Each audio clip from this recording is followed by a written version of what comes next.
Hi everyone, today's webinar is about Africa's AI growth story and the case for global alliances. Our special guest today is Alex Tsado, who is the co-founder of Alliance for AI. So let's please welcome Alex. Hello, Zara. How are Hi you? Alex, how are you? I'm doing great. It's a beautiful day over here. Same here, it's like boiling hot actually. 40 degrees.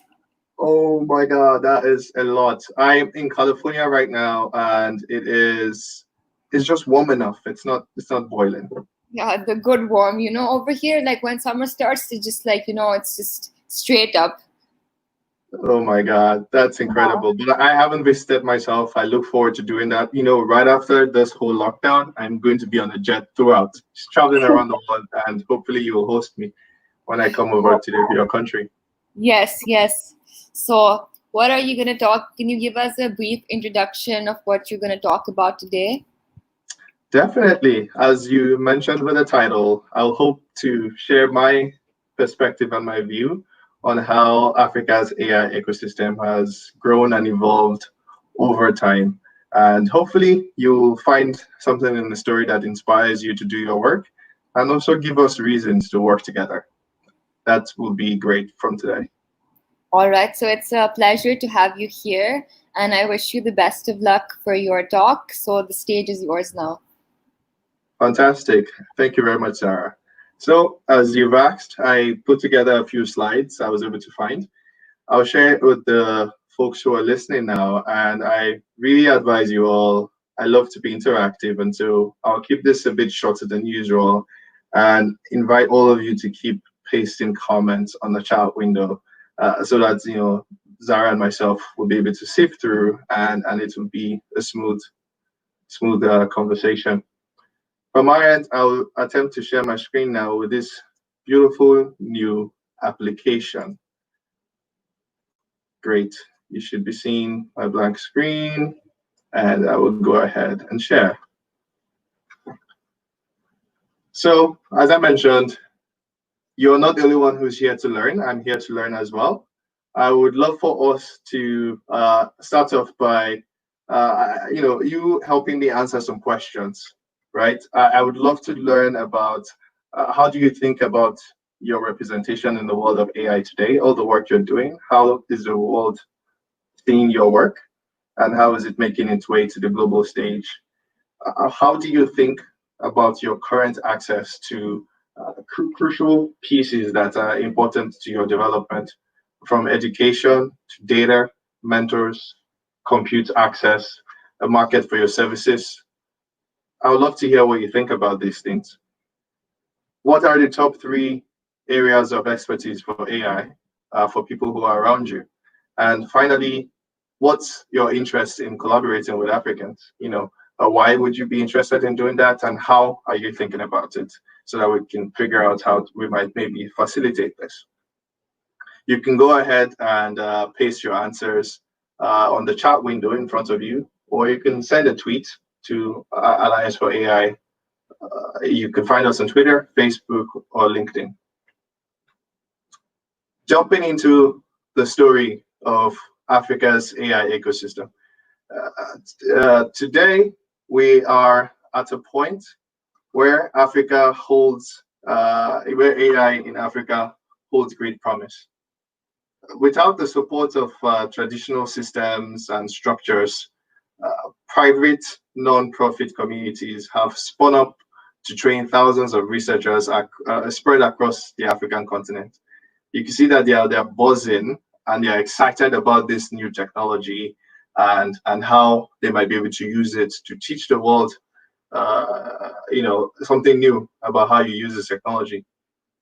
Right now, China is massively focused on, you can say, spying on everybody for security reasons, which are important. And America wants to market you everything that they are selling. But African AI innovators are starting to use AI to solve essential human needs. There's a vision that they can increase access to basic necessities for common people. I can show you some examples. The first one is a company called WeFarm. They've been able to use artificial intelligence to connect over 1 million small scale farmers using SMS or text message on feature phones that these people have. What they saw was that there are over 500 million of these farmers, so many of them, who are providing access to most of the food on the continent and even the entire world. Maybe only 10% of them have access to the internet, which is where most of you typically deploy AI solutions. But 90% of them have access to text messaging. And so they deploy this service on SMS, connect all these farmers so that they can exchange information that will help improve crop yield, access to markets, just name it. Another example is Rwanda. During this COVID-19 crisis, they've been able to work with and collaborate with foreign companies to develop these robots that they've deployed across key hospitals to help not only with testing patients, but also monitoring them and caring for them as they get well from this disease. It obviously also safeguards the healthcare staff and prevents them from, getting infected. The last example here is InstaDeep.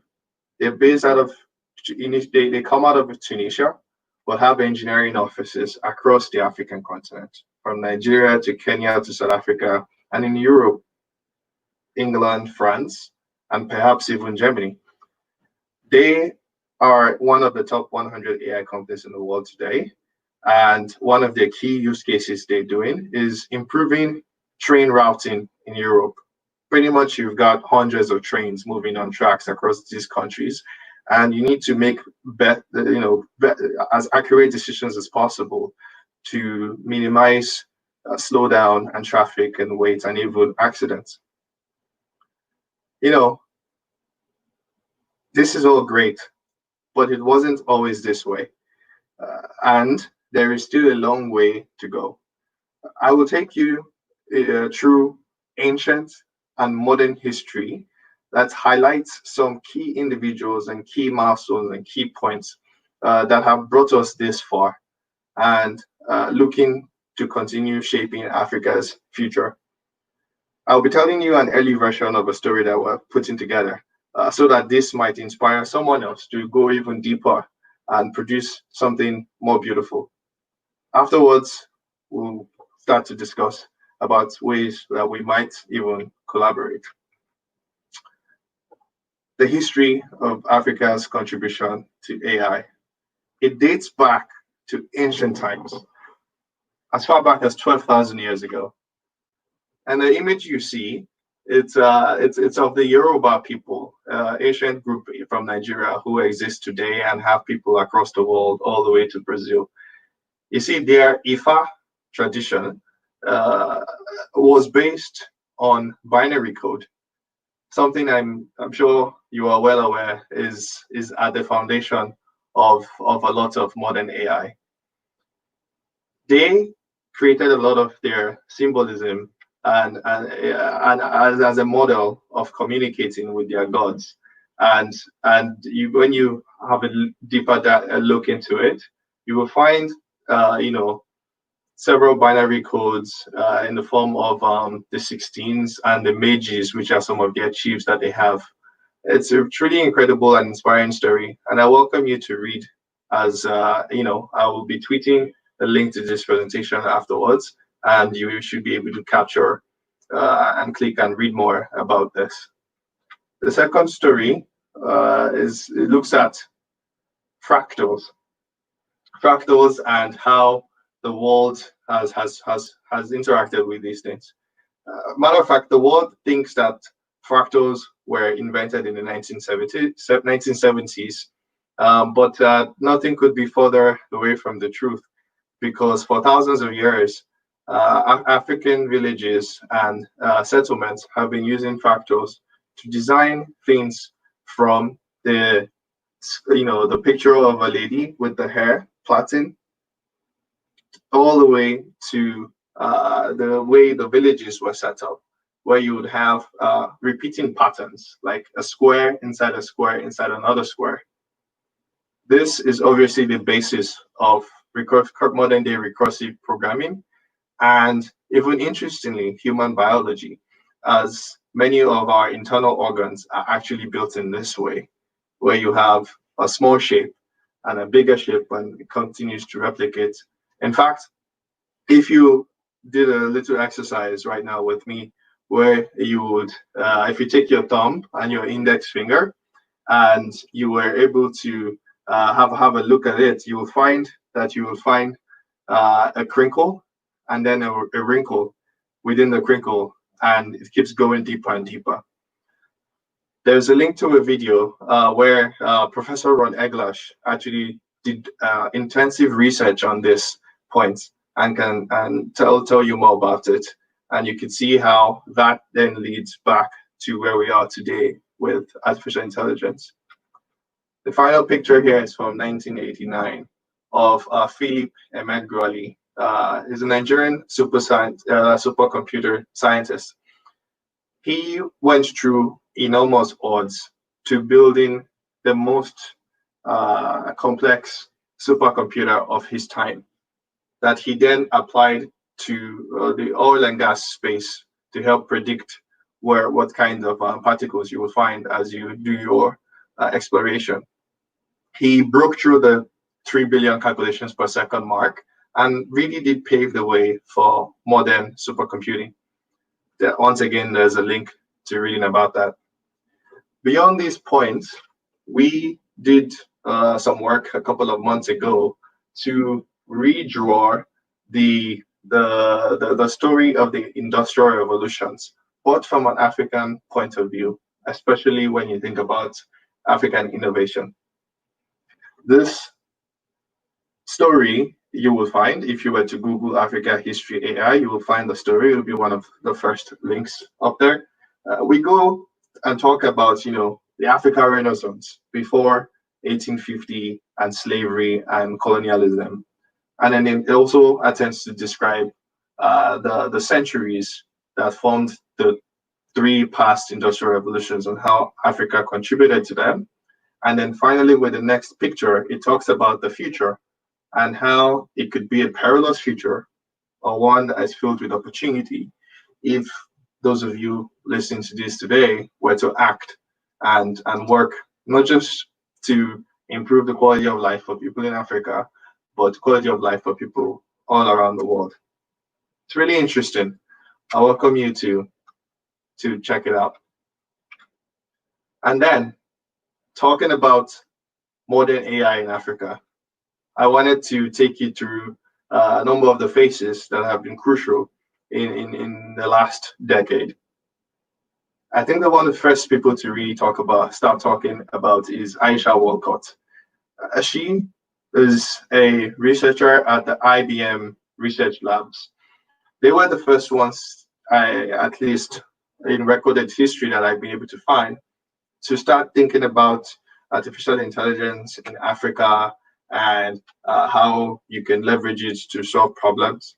And Aisha is one of those people who was really key to applying it to problems. In that image, you see her in front of some cars.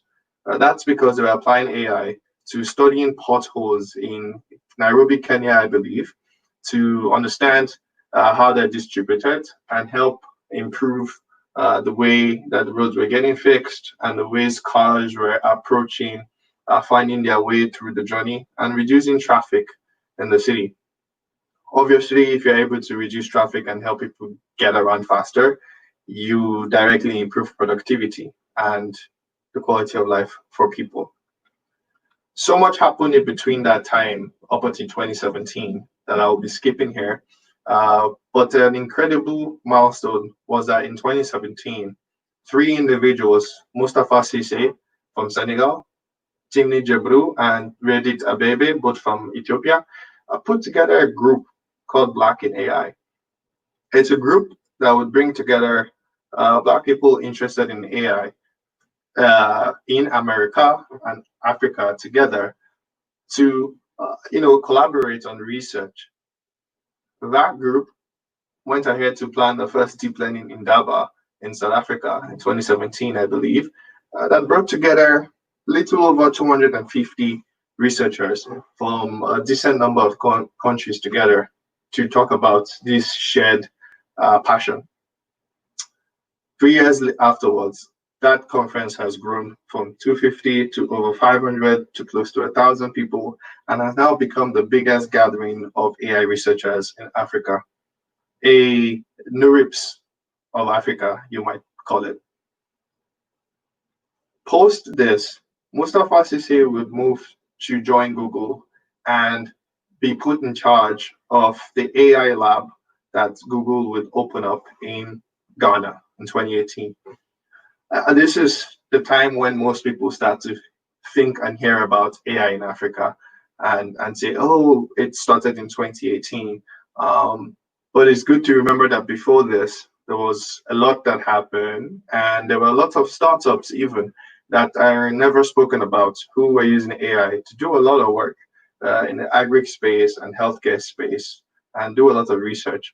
But then the Google work came to build on top of all of this, including the fiber optic cables that were installed in Accra by a South African company. And it was really interesting to see it all come together and then have Google be in Ghana and run some research. Now, with all this time, you might be asking, where was I? I was at this point at Nvidia. Nvidia, if you're not familiar, is the company that builds the GPU supercomputers that really made modern day AI possible. AI, the concept of AI had been come up with several decades before, but it wasn't until 2012 when a fellow in Canada applied the GPU to accelerating his ImageNet dataset during a competition that they were having. After this point, many other people started to apply GPUs, and they started to accelerate completely AI and make folks not wait months to train AI models, but do it in a few hours. After that point, you all started to work on more complex and complicated models and run them on top of the GPU. And so this is Nvidia. And I am the cloud guy in the company. I am in charge of deploying all these GPUs on the public cloud, Amazon, Microsoft, Google, Alibaba, Baidu. If you use any of these, you've used my babies. Thank you. And they're getting deployed to thousands of companies across the entire world. But then I am listening and I am hearing of what all these great people on your screen are doing. And I'm wondering, how am I not seeing this level of, seeing this traction show up on the internal systems of Nvidia? And so I started to speak to my directors, and they agreed that they had absolutely no idea it was happening. I then noticed that there was a gap in information sharing and networking. It was all scattered, and so you couldn't really bring it together and know what was going on. This was highly inefficient and adds many, many years to the development that is possible if only you had some sort of aggregation. So our group decides to come together. We had Nicholas Litombe from Cameroon, Lynette Kwambuka from Kenya, Nomso Kana from South Africa, and myself from Nigeria. We come together and recognize that all the work from research needs to be, the work needs to be taken beyond the realms of research to improving lives of people everywhere. And so in 2018, we found Alliance for Africa's Intelligence, Alliance for AI for short, to try and be that center of information and networks so you can find whatever you're looking for as you think about AI in Africa. We start to aggregate the communities who are working with AI, and we start to, work to put together the case for policy change across countries. Some countries were more open to having this kind of conversations, like Tunisia on the north, Kenya on the east, and South Africa on the southern part of the continent. They were open to having conversations about policy, to listen to their people, the researchers, and the communities on what they were doing. You had big hackathons like the one I showed earlier on in Tunisia. It had 1,000 people join that hackathon. They needed a basketball stadium to keep them in one place. And then you had Zindi. Zindi, if you're familiar with Kaggle, Zindi is the Kaggle of Africa, where people can go post up a project along with the prize money, and then it will open up to over 10,000 African AI researchers to work on those problems. And in about a month or two or three, three algorithms are able to win a prize. All of this happens and all the work happens with the government till a huge milestone in 2020 when Alliance for AI, we work with the government of South Africa, and eventually President Cyril Ramaphosa announces that the Africa Union would have an Africa AI forum where they will invite key stakeholders across the continent and even outside of it to discuss how Africa might leverage artificial intelligence to drive development on the continent. Also, most recently, as recent as 2 days ago, Africa had its first presence at the ITU's Global AI for Good Summit. It's, like I said, just happened 2 days ago. I welcome you to go find the videos and watch that. We were proud to lobby and secure this for the continent, and we had seven speakers on this particular session, along with a keynote from a minister in South Africa, a director from UNESCO, and myself, talking about how AI can be used to drive development on the continent. So, with Alliance for AI, we continue to see what we can do to, as we say, cultivate Africa's intelligence and be that center of information and network. Our key principles are, we say, #OneBrain, #love, and each one teach two, which really means you should be working together if you want to go far. Here are ways you can contact us beyond today, where you can join the mission and see how we can all work together to continue to improve the ecosystems. There is also an ebook we published on COVID-19 solutions that are coming out of Africa over the past couple of months, where the whole world has been hit really bad by this pandemic. Finally, the case for global collaboration. If you remember, I told you about those fractals at the beginning of this talk, with the triangle inside another triangle. It's just the tip of the iceberg. The world thought that those fractals were discovered in the 1970s, but as we said, they were already there for thousands of years in Africa. There's a lot to learn and uncover if only we all could be humble and collaborative as against political and combative. Many great things have happened to the world from the West-induced capitalism. That's an example. However, it continues to expand the wealth gap to a point where we almost definitely will experience a collapse in social structures, given this trajectory. As humanity, we might find a solution in exploring the African robust algorithms for self-organization that are gentle and perhaps more sustainable. We all understand different things about the world, and working together will bring us closer to designing systems that allow us to prolong our time on Earth. With that, I'll pause and look forward to your comments. I'll stop sharing here. Zara, if we can come back to the screen. Really enjoyed your talk. It was really nice. So I have a few questions to ask you firstly. So what are your goals for the future, like, in terms of Africa, and personally, like, what is it that, you're looking forward to the most right now, especially after the pandemic? Hmm. Yes, looking forward to the pandemic. It was really tough. It was really tough on everyone across the world.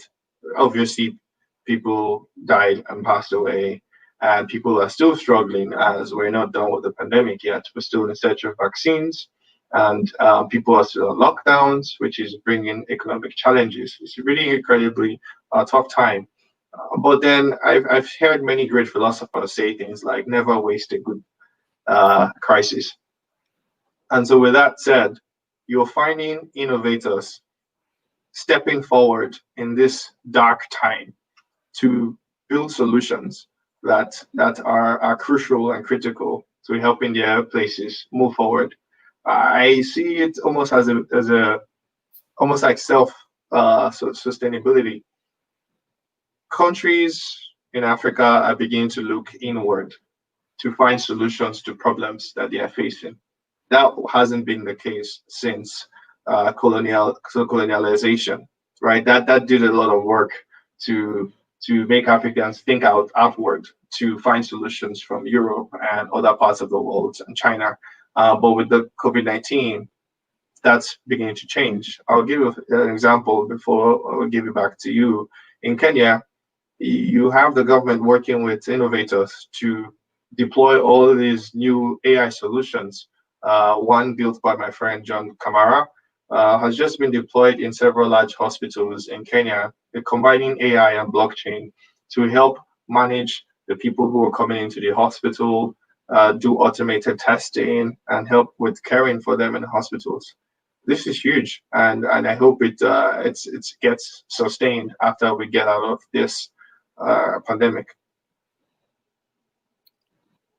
So that's so for you personally, like, what would you define something that you would, like, you're looking forward to right now? Like, aside from what you're doing, like, personally, what are your goals now? I feel like everyone's goals changed after the pandemic. Like, all of us had thought of, like, this year I'm going to be doing this, and now I Hmm. think we're all at a standstill. So personally, like, what do you feel? What do you see yourself doing? Maybe like the next year, for example. What is it that you would want to do? What is funny is that my goals have not changed.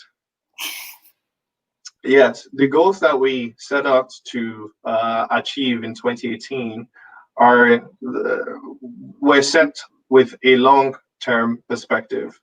We were looking at the world 50 years, 5 decades, what's necessary to change things.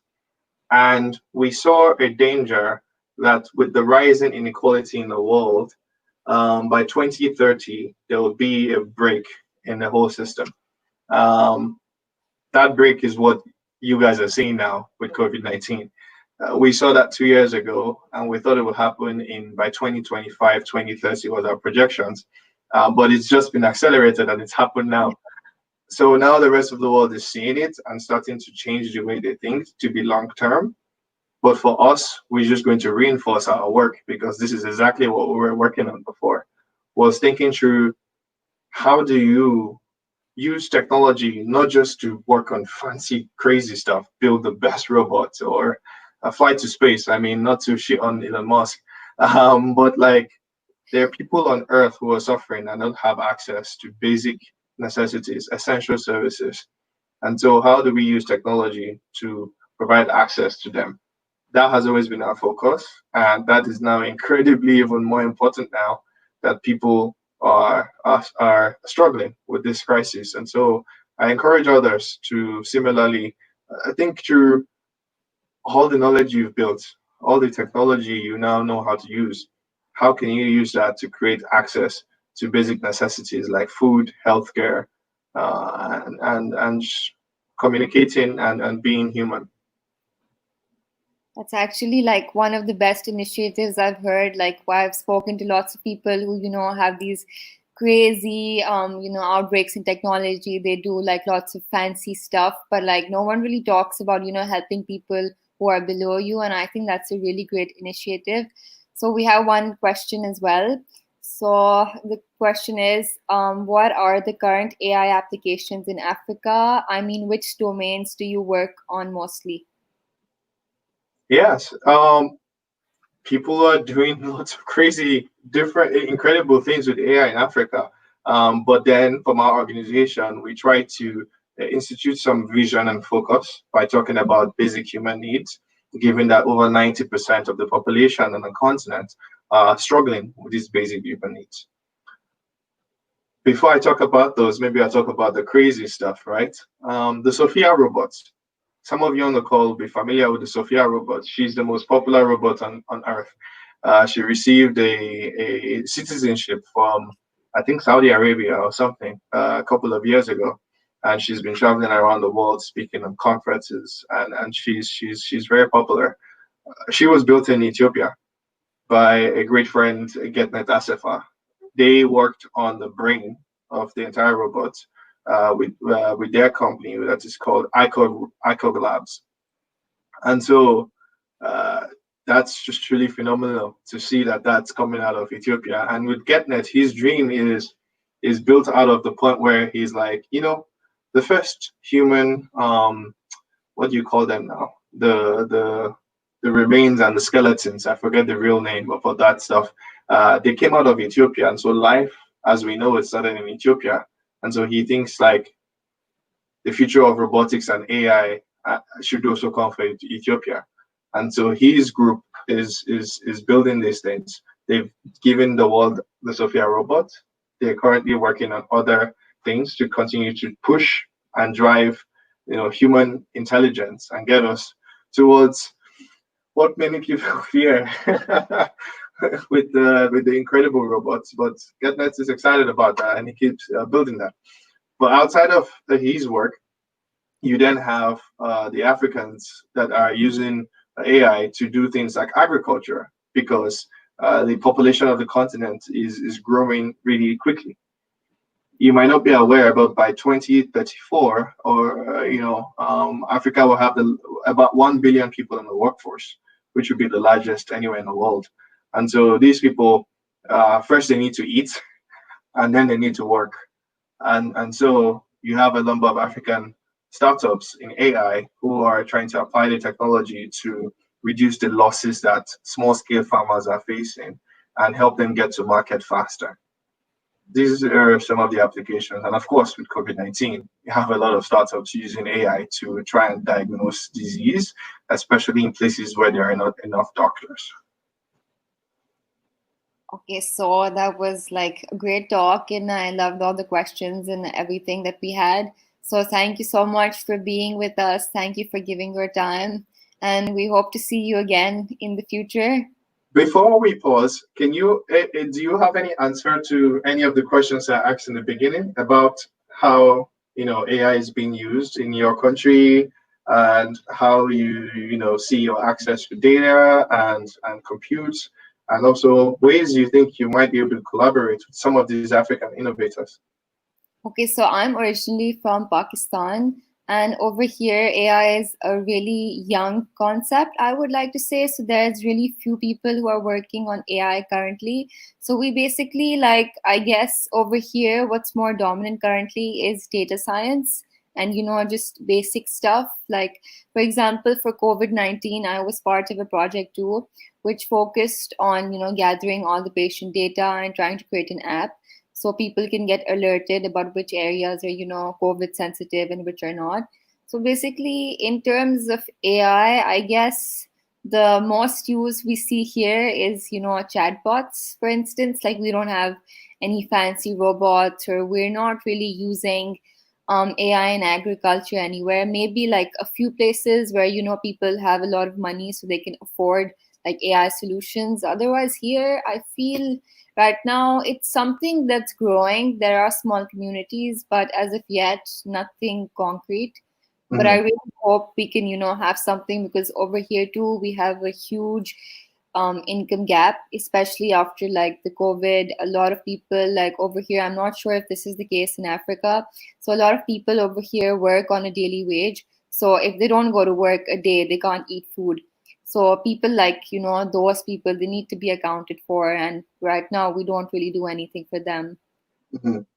I hear you. I hear you. We share a lot. See, there's much more that connects us as human beings across the entire world than divides us. And so when we notice these Right. similarities, we can work together. I would just add one statement that before we close, that I hope the presentation I gave doesn't give the impression that AI in Africa is where it needs to be.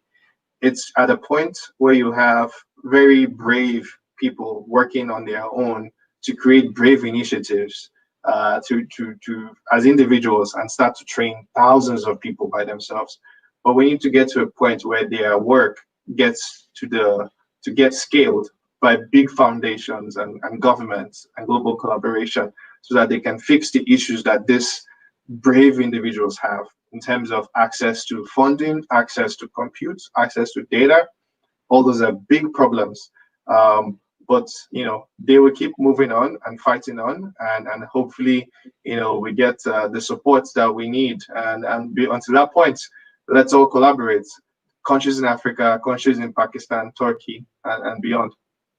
Actually, you can help Pakistan, like countries like countries in Africa, for instance, can help, like third world countries in Asia a lot, because I feel we all are really similar. Like our problems are really similar to your problems, because you guys also have a huge population and a huge gap between the workforce and, the population. So if someone actually comes out with an initiative from like one of these countries, it can benefit us all, because it will be like more suitable to us. Hmm. Exactly. More suitable than a solution built in San Francisco that might be too expensive. Exactly. Yes. So with that, I say let's find ways to connect the dots and work together. Hopefully, yes. All Yeah. right. Thank you so much for today. Thank you for everything you said and your great talk. And we hope we can be in touch with you in the future again. Yes, that would be fantastic. Enjoy your day, and wish a blessed day to everyone You on the too. virtual conference. Cheers. You too. Take care. Bye bye. Bye. Thank you, everyone, for tuning in to our webinar. Stay tuned for next week when we will be having another exciting webinar. I wish everyone a great weekend and good night. Bye bye.